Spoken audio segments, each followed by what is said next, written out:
A sloth, a donkey, and a curious human. Send a prompt and see what they're doing. One hits record with a question on his mind. Two brothers pick it up, see what they find. Corn takes his time, Herman's got the facts. Back and forth, they never hold back. My weird prompts, come on in, that's where we begin. My weird prompts, glad you're here. This episode was generated using artificial intelligence. Please verify facts.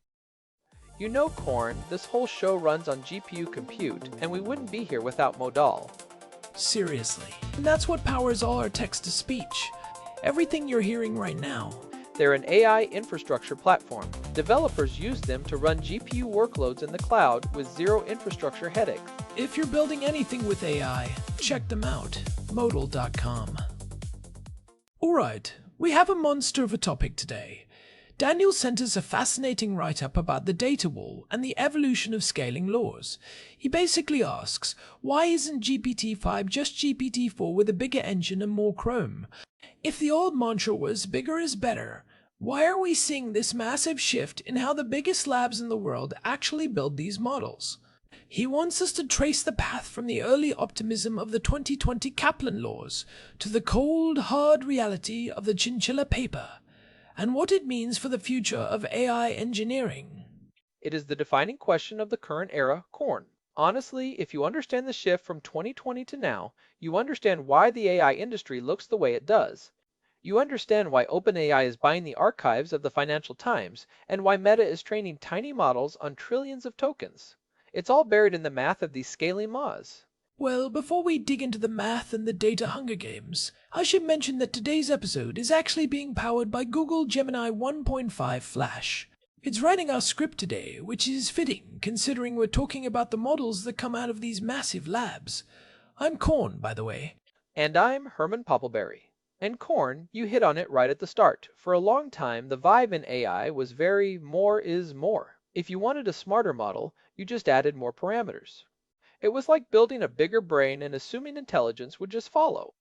But we've learned that a giant brain is useless if it hasn't actually read anything. Right. It's the Home Alone kid in a giant body. Plenty of potential, but no life experience. So, let's go back to 2020. That's where the bigger is better gospel really started, right? With the Kaplan paper from OpenAI? Well, not exactly, I should say. The Kaplan paper provided the empirical backbone for that belief. Jared Kaplan and the team at OpenAI published scaling laws for neural language models, and it was a bombshell. It basically said that if you want to lower the loss, which is just a fancy way of saying making the model more accurate, you can predict exactly how much better it will get based on three variables: the number of parameters, the amount of data, and the total compute power you use for training. And the takeaway for most people back then was, just juice the parameters. That was the intuition. The Kaplan paper suggested that as you got more compute, you should put the lion's share of that budget, like 60 or 70% of it, into making the model larger. The data didn't need to scale nearly as fast. So, if you had 10 times the money to spend on electricity and chips, the math told you to make a model that was maybe 5 times bigger, but only give it twice as much data. It sounds like a recipe for a very specialized, very hollow giant. But how did they actually prove this at the time? Were they just looking at small-scale tests and assuming they'd hold up at the scale of a supercomputer? That's exactly what happened. They were looking at power laws. If you plot performance on a graph, it follows a very predictable curve. But the curves they were looking at were based on models that hadn't been trained to saturation. They were essentially looking at how fast a model learns in the first few weeks of school and assuming that rate of progress would stay the same forever. Which led us straight to GPT-3. It did. GPT-3 was a behemoth for its time, 175 billion parameters. But here's the kicker. It was only trained on about 300 billion tokens of data. In hindsight, that model was like a massive university library that only had about 3 shelves of books in it. It had all this capacity, all these synapses, but it hadn't actually seen enough language to fill them up. So why did we think that was the way to go? Was the math just wrong? Or were we just distracted by the shiny new toy of massive parameter counts? It wasn't that the math was wrong. In a vacuum, it's that the experiments were conducted in a way that favored larger models because they converge faster. If you have a massive model, it learns more quickly in the early stages of training. But the OpenAI team at the time didn't realize that if you kept training a smaller model for much longer, it would eventually overtake the big, lazy model. They were looking at a snapshot, not the full marathon. It's like saying a tall kid is better at basketball because he can reach the hoop easier when they're both 5 years old. You're ignoring the fact that the shorter kid might spend 10,000 hours practicing his jump shot and eventually become the better player. That's a great way to put it. And because GPT-3 was so much better than GPT-2, everyone just assumed the Kaplan laws were the final word.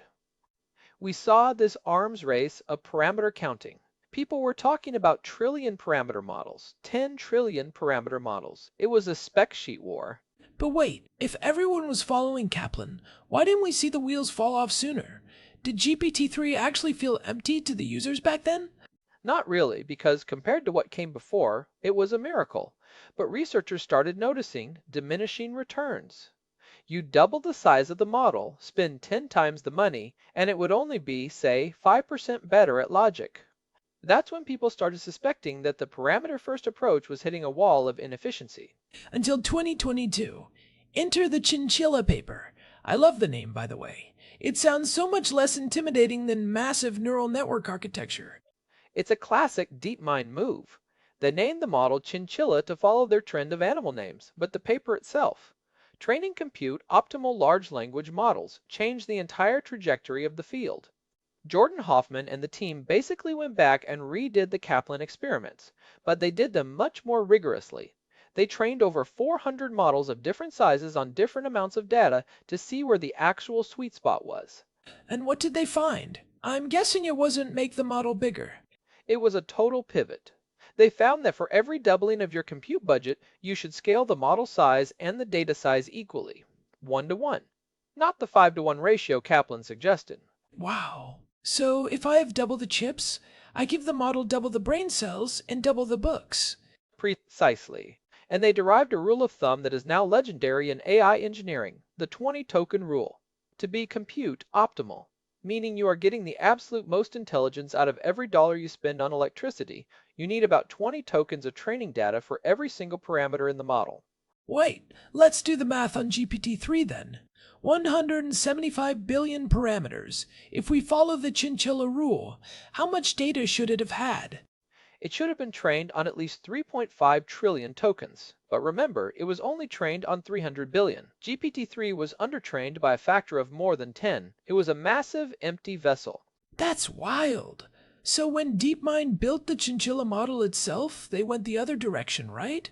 They did. They built Chinchilla with only 70 billion parameters, less than half the size of GPT-3, but they fed it 1.4 trillion tokens. And guess what? This smaller, well-read model absolutely crushed GPT-3 and even DeepMind's own larger model, Gopher, on almost every benchmark. It was smarter, faster, and cheaper to run, all because it was compute optimal. This feels like a massive I told you so moment for anyone who likes efficiency. But help me understand the why here, Herman. Why does a smaller model with more data beat a bigger model with less?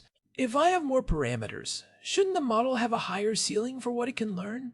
In theory, yes, a bigger model has a higher ceiling. But think of it this way. Parameters are like the storage capacity for patterns. Data is the source of those patterns. If you have a huge storage warehouse but only 10 boxes to put in it, most of the warehouse is just empty space. The model never actually learns the subtle, complex relationships between words because it hasn't seen enough examples to distinguish signal from noise. It's sparse. When you train a smaller model on way more data, you are forcing it to pack as much information as possible into every single parameter. You're making it dense.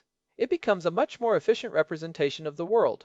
It's like the difference between a guy who owns 1,000 books but has only read the Dust Jackets, and a guy who owns 50 books but has memorized every line. In a trivia contest, I'm betting on the guy with 50 books. Every time. And that realization that we were over-parameterized and undertrained sent shockwaves through the industry. It's why we haven't seen GPT-5 yet. Because if you want to make GPT-5 significantly better than GPT-4, and you want to increase the parameter count, the Chinchilla laws tell you that you have to find a staggering amount of data to justify it. Well, let's look at those numbers. If GPT-4 is rumored to be around 1.8 trillion parameters, which, again, is just an estimate, OpenAI hasn't confirmed that. But if we use that as a baseline, what does a compute optimal GPT-5 look like? If you wanted to make a model that was 10 times larger than GPT-4, say 18 trillion parameters, the Chinchilla rule says you would need 360 trillion tokens of high-quality data. 360 trillion. Just for context, how much high-quality text is actually out there on the internet? This is where we hit the data wall. Estimates vary, but most researchers think the total amount of high-quality, human-generated text publicly available, books, scientific papers, Wikipedia, high-quality websites, is somewhere between 10 trillion and 30 trillion tokens. So we are off by an order of magnitude. Even if we scraped every single word ever written in human history, we still wouldn't have enough data to train a compute optimal GPT-5 on the scale that people are expecting. That's the data wall. It's not just a technical challenge, it's a physical limit of our digital civilization. We've collectively written and digitized a finite amount of language, and we're already getting close to the bottom of the barrel. But what about all the private data? I mean, the internet is just the tip of the iceberg, right? There are trillions of emails, Slack messages, DMs, and private corporate databases. Does that solve the wall? It's a double-edged sword. Yes, there is more data behind closed doors, but much of it is low entropy or redundant. Think about your own email inbox. How much of that is actually high-quality information that would help an AI understand the world? It's mostly meeting at 2 p.m. or please see attached. To a model, that's just noise. The wall isn't about the total number of characters, it's about the total amount of novel information. We are running out of unique ways to describe the world. Well, that explains why every single AI lab is currently in a data hunger arms race. I mean, we saw OpenAI sign those deals with Reddit and News Corp and the Financial Times. They are literally buying the raw ore. They need to feed the chinchilla beast. It's exactly what's happening. They aren't just buying the content, they are buying the legal right to train on it. Because if you can't find more data, you can't scale your models effectively. And if you can't scale, you can't win. But wait, Herman. If we're running out of human-generated text, why don't we just let the AI write its own data? I mean, we've talked about synthetic data before. Why not just have GPT-4 write 1 trillion pages of high-quality synthetic books, and then train GPT-5 on that? This is where it gets really tricky. There's a risk called model collapse, which is a fancy way of saying a model starts eating its own exhaust and gets stupider over time. If you train a new model on the output of an old one, the errors and biases of the old model get amplified in a feedback loop. It's like a copy of a copy. Eventually, the image gets blurry and distorted until it's unrecognizable. It's the Habsburg effect for AI models. You're inbreeding them and getting weird, chin-heavy results. It's exactly that. But the counter-argument is that you can use a model to curate better data or generate reasoning traces that are actually more useful than raw human text. That's what we're seeing with OpenAI's O1 or Strawberry series. They're using test-time compute, which is a fancy way of saying they are letting the model think longer before it answers. That creates a new kind of data, a reasoning trace, that might be much more valuable than a random Reddit comment. So we're moving from more data to better data, or even harder data. It's a shift from data quantity to data chemistry. We're learning that not all tokens are created equal. A token from a physics textbook is worth way more to a model than a token from a YouTube comment section.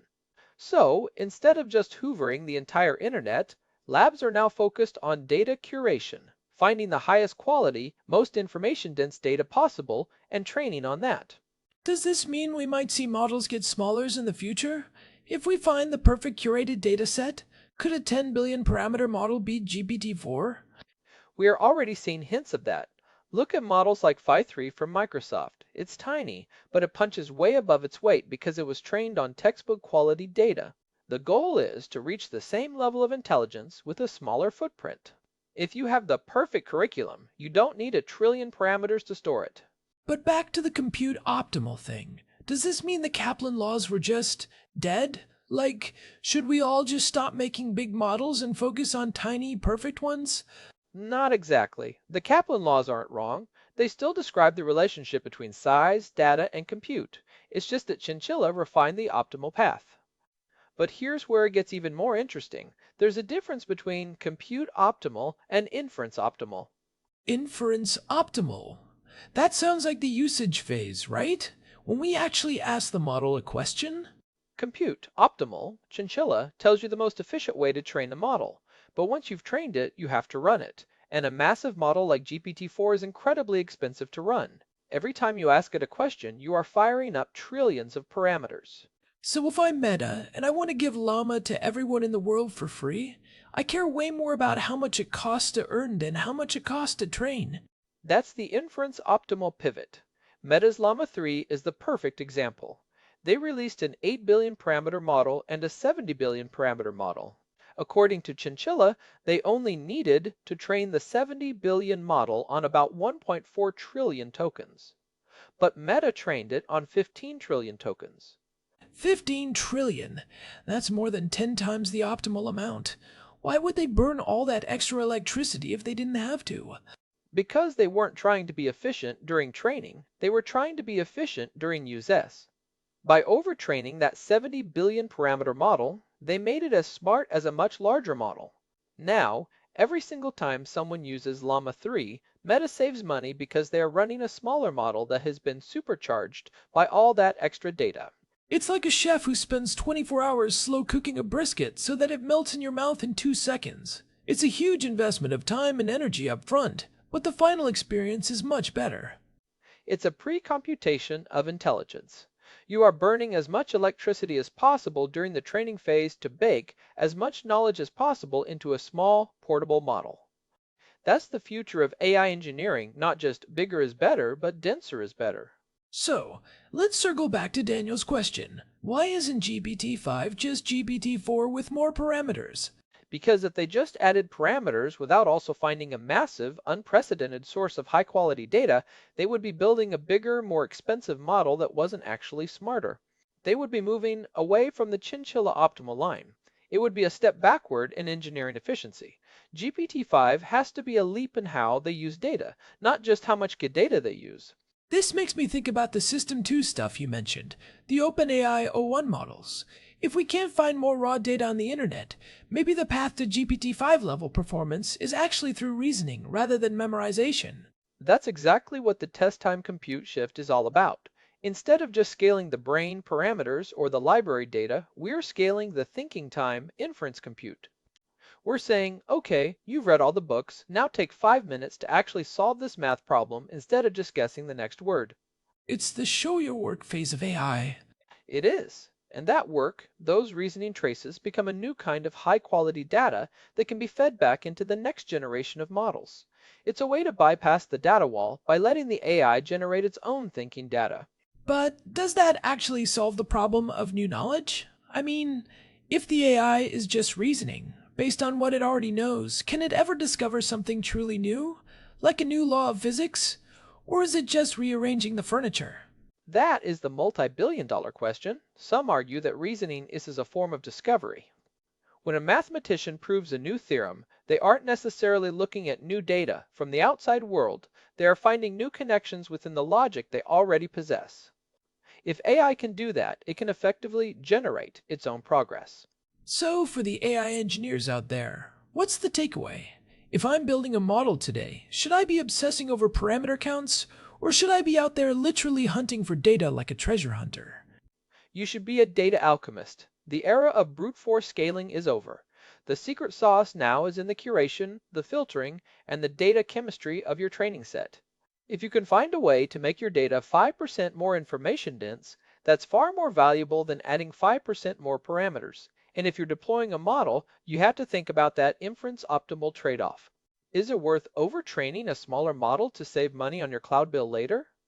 In 2026, the answer is almost always yes. It's funny how we went from thinking AI was this infinite digital frontier to realizing it's actually constrained by the same things we are, limited resources, and the need for high-quality instruction. It's a grounding realization. It reminds us that intelligence isn't just a byproduct of bigness, it's a byproduct of learning. And learning requires good teachers and good books. even for a trillion parameter neural network. Speaking of good books, I read an interesting fact the other day. Did you know that the entire text of Wikipedia, which feels like the sum of human knowledge, is only about 4 billion tokens? That's exactly right. And 4 billion tokens is nothing to a modern model. Llama 3 ate Wikipedia for breakfast in the first few minutes of its training run.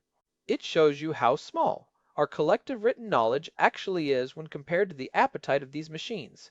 We are trying to feed a blue whale with a teaspoon.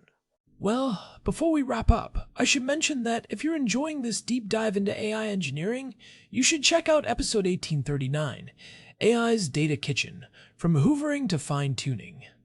It goes into the messy side of how these labs actually clean and prepare the data we've been talking about today. It's a great companion to this episode. It really is. It shows you the blue-collar side of the AI revolution. The people and processes that turn raw internet garbage into the gold that feeds the scaling laws. So, what's the final boss here, Herman? If we hit the data wall and we can't find more data, and we can't generate enough high-quality synthetic data, does AI just stop getting smarter? I don't think it stops. I think it evolves in a different direction. We might see models that are more active learners. Models that can interact with the real world, perform experiments, and generate their own experience data. This is where robotics comes in. If a robot moves through a room, it's generating video tokens and sensor tokens that have never been seen before. That's a whole new ocean of data. So, the data wall for text might just be the starting line for embodied AI. Or we might see a total shift in architecture, something that doesn't follow the Chinchilla laws at all. But for now, the data hunger games are in full swing. Whoever secures the most raw ore wins the next round. It's a wild time to be watching this stuff. And honestly, it makes me feel a little better about my own slow learning style. If a $1 trillion AI lab has to struggle with data quality, I can't feel too bad about needing a few extra hours to understand a physics paper. Quality over quantity, corn. It's the law of the universe, and now it's the law of the silicon too. Well, that's a wrap on episode 1994. Big thanks to our producer, Hilbert Flumingtop, for keeping the gears turning behind the scenes. And a huge thank you to Modal for providing the GPU credits that power this show. They make it possible for us to explore these massive topics without hitting our own compute wall. This has been My Weird Prompts. If you enjoyed the show, please leave us a review on your favorite podcast app. It really does help us reach new listeners who are curious about the weird world of AI. You can find us at myweirdprompts.com for our full archive and RSS feed. Catch you in the next one. Bye, everyone. This episode was produced using Google Gemini 3 Flash, text-to-speech by Chatterbox. Thanks for listening to our show, My Weird Prompts.